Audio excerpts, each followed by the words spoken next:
Let's start, though, with hugely significant news coming out of Newcastle tonight.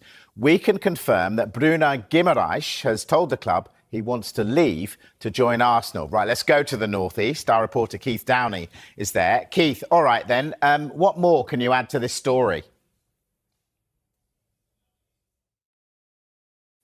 Yeah, Mike. Well, as you rightly say there, one revealed tonight that Bruno has indicated to Newcastle United, whether directly or indirectly, that he is seeking to or looking to explore a move away from the club, with, of course, Arsenal interested in his signature. What we can tell you at this moment in time, that Newcastle are not commenting on the situation. And as far as they are aware, there has been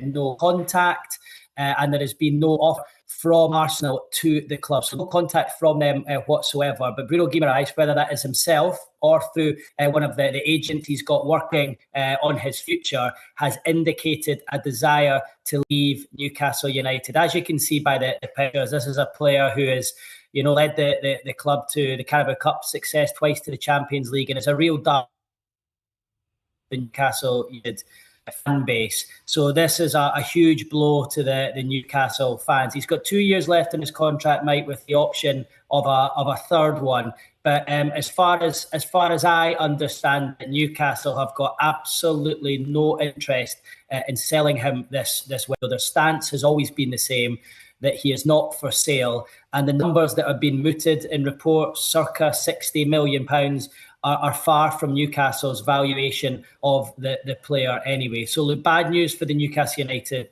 fans who will be aware of that this evening.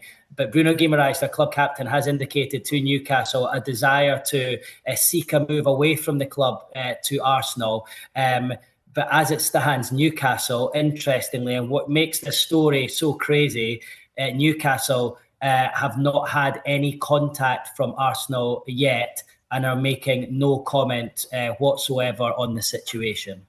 Keith, I've got to say the line isn't great. It's more North Pole than North East, but we'll try to carry on for the moment. Why does Bruno want to leave?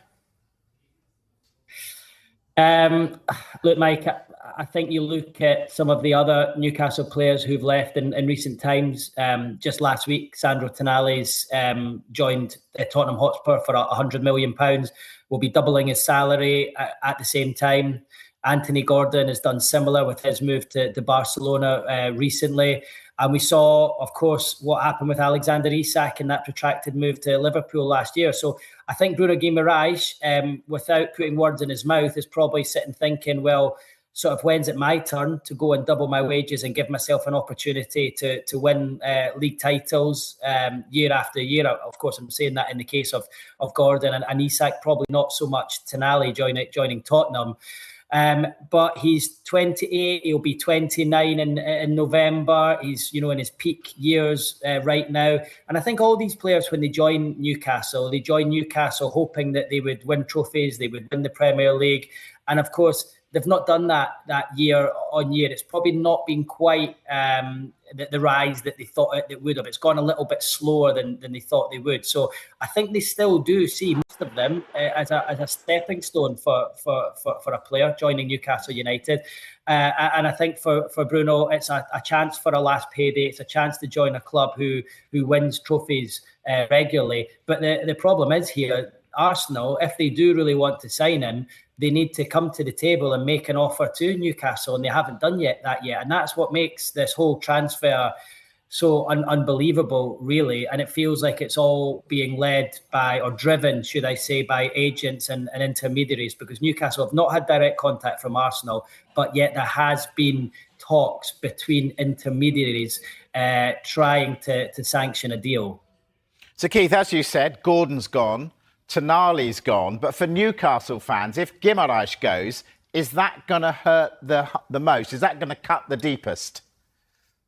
Yeah, without doubt. As I mentioned earlier, Mike, he's the darling of the Newcastle fans. He's the club captain. He really gets the people here. He gets the football club, and he's really taken to life here. He's been here for what, 4.5 years now, and I have to say, when I've been out and about in the city in recent weeks, when the stories started to emerge regarding both Bruno Guimarães and Sandro Tonali, every supporter would say to me, "What's happening with Tonali? What's happening with Bruno Guimarães?" And there was almost an acceptance that, okay, if Tonali goes, we could deal with that. We don't want it, but we could accept it. But I think Bruno Guimarães has been there longer. The club has got under his skin. The city's got under his skin. The supporters absolutely adore him. And all those supporters have said to me, I could handle Tonali going just about as long as Bruno stays. So this news tonight will be an absolute hammer blow to them.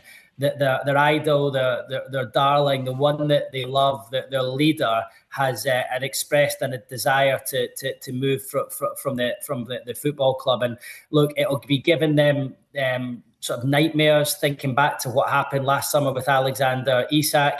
And this is a worst case scenario for those Newcastle United supporters, because Bruno was the one of all of them, of all these big signings that Newcastle have made since the takeover, all these big signings that have improved rapidly as players under Eddie Howe. He's the one the Newcastle United fans would want to keep. So this is a really difficult night and difficult news for them to watch and read and hear.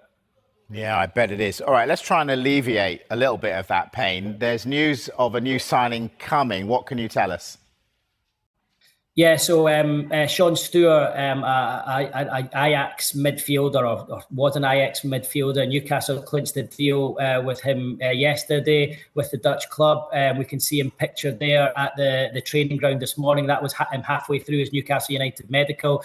The Newcastle sporting director, Ross Wilson, went over to the Netherlands over the last couple of days to try and clinch a deal with Ajax, and he did so. £20 million up front with £3 million in add-ons. He's 18 years old.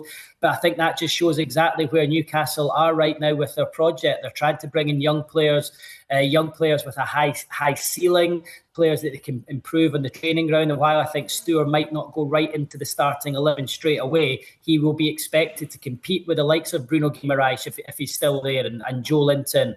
And Jacob Ramsey, these sorts of players moving forward. So Newcastle going down a different model, Mike, trying to bring in players aged between 18 and 24, priced between 20 million and 40 million. That is their new model, if you like. So as I say, they're in the midst of signing Stewart, trying to get that one over the line, I think, by tomorrow. They also signed Basu Toure on Friday. From Hoffenheim for £40 million.